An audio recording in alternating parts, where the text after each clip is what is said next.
Hello there, my name is Leo and I am a brony. For those of you who don't know, a brony is a teen to adult male that watches My Little Pony Friendship is Magic. And this is the story of how I became a brony. This is how it all started. I was browsing videos on YouTube and I was completely unaware of ponies. I noticed an animation on the front page under the name of Team Fortress 2 Sandwiches. I thought I'd check it out because I do play Team Fortress 2 and I like watching the parody videos, but this video was a little different. I thought the video was both funny, but at the same time, a bit weird. Heavy, how do I make sandwich? All you have to do is take a cup of flour, add it to the mix. Now just take a little something sweet, not sour, and beat up salt just a pinch. Making these treats such a cinch, and a teaspoon of bologna. Add a little butter, you come too far, and you never get your chili sandwich. So what's that delicious sandwich? I'm coming for your sandwich. Sandwich, sandwich, sandwich. This did not just happen. I thought it was weird because the Heavy was singing about making a sandwich, but the lyrics involved flour, salt, and a teaspoon of bologna, which made no sense to me. I then looked through the comments of the video and I noticed a comment saying something like, Team Fortress 2 and My Little Pony were meant to be. While I was reading those comments, I was thinking to myself, what the hell does My Little Pony have to do with anything? After I saw the video, I later found out it was a parody of the Cupcake song, which was from an episode of My Little Pony. I then saw the clip out of pure curiosity, and I strangely enjoyed it. I guess, making cupcakes, Cutie Mark, could work too. All you have to do is take a cup of flour, add it to the mix. Now just take a little something sweet, not sour, a bit of salt, just a pinch. Baking these treats is such a cinch, add a teaspoon of vanilla. Add a little more and you count to 4 and you never get your fill of cupcakes. So sweet and tasty cupcakes, don't be too hasty cupcakes. Cupcakes, cupcakes, cupcakes! I was also a bit nervous about watching the clip because I was worried I might get caught. I then decided to check out Newgrounds.com to see what flash animations were featured. I noticed a featured animation titled Epic Cupcake Time, which was a pony version of Epic Meal Time. I thought the animation was good, but I did start to wonder why ponies were becoming very popular on the internet. I later discovered an episode of Know Your Meme which was talking about ponies. Some people love ponies, some hate them. Some embrace them out of irony alone. Although it has been said that the only reason one may dislike My Little Pony is simply because they haven't seen it yet. After I saw the video, I started to become very curious. So I decided to watch the first 2 episodes just to see what all the fuss was about. Hello?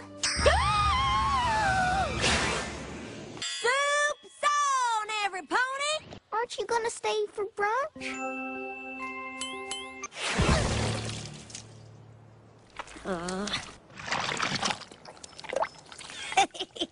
Excuse me? I'm Fluttershy. A baby dragon! Hi, I'm Pinkie Pie and I threw this party just for you! Were you surprised? Were you? Giggle at the ghostly, guffaw at the grossly.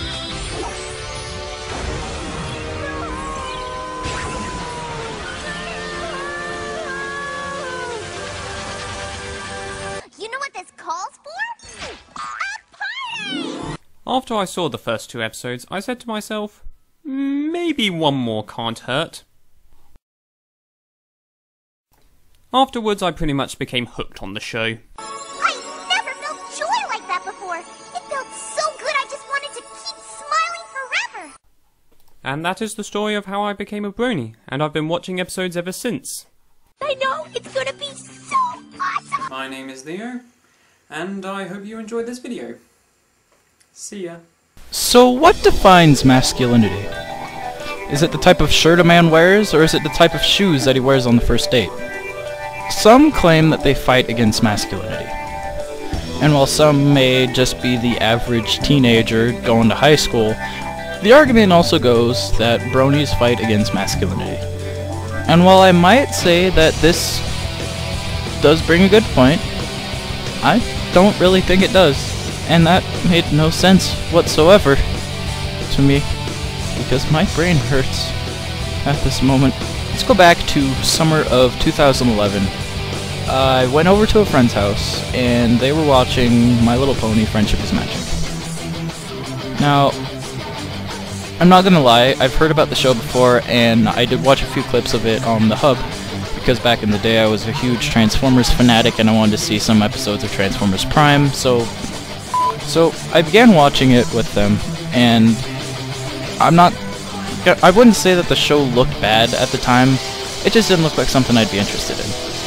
And then, I watched an entire episode. I think it was A Bird in the Hoof, the one with the Phoenix. And I thought it was okay. It wasn't bad, and I understood why kids liked it. Now, I knew the Brony fandom at the time. I wasn't part of it, obviously, but I knew about it. And seeing a grown 32-year-old man watching this show kind of made me a bit curious, you know? So let's jump a year later. I didn't watch the show at all for, I'd say, yeah, probably a year until summer of 2012. So about a year later, I was on Memebase, a site that's probably my top 3 most visited. At least that's what Google Chrome tells me.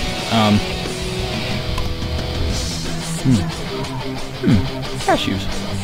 It was like 9 o'clock at night. I saw that Memebase had a My Little Bronies page. I went on it, just out of curiousness. Curious George. Anyway, I went on there, and it didn't look that bad. And then I saw a post saying how the show was made by Lauren Faust, something I just didn't bother looking up at the time. And Lauren Faust played a big role in my my childhood, because she was responsible for my favorite shows when I was younger. The Powerpuff Girls and Foster's Home for Imaginary Friends both were possibly my favorite shows ever at the time. And so I sat down that night and I pulled the show up on YouTube. I said, okay, I'll just watch one episode, and maybe if it's good I'll watch another. And my mind was kind of blown. I did not expect the show to be as good as it was, and just like, holy shit. That show changed my life, as it brought a new meaning to really my life. I know this sounds really cliche. It helped fix a friendship of mine. It helped me get new friends, and it taught me to be more social, because at the time I was a shy little guy, just living at home, nothing more important. So, and over time I bought some merchandise, and the community is really what sold it for me. The community is what made me want to watch the show in the first place, and if the community weren't around, I probably would have never really watched the show, nor would I really be the way I am today.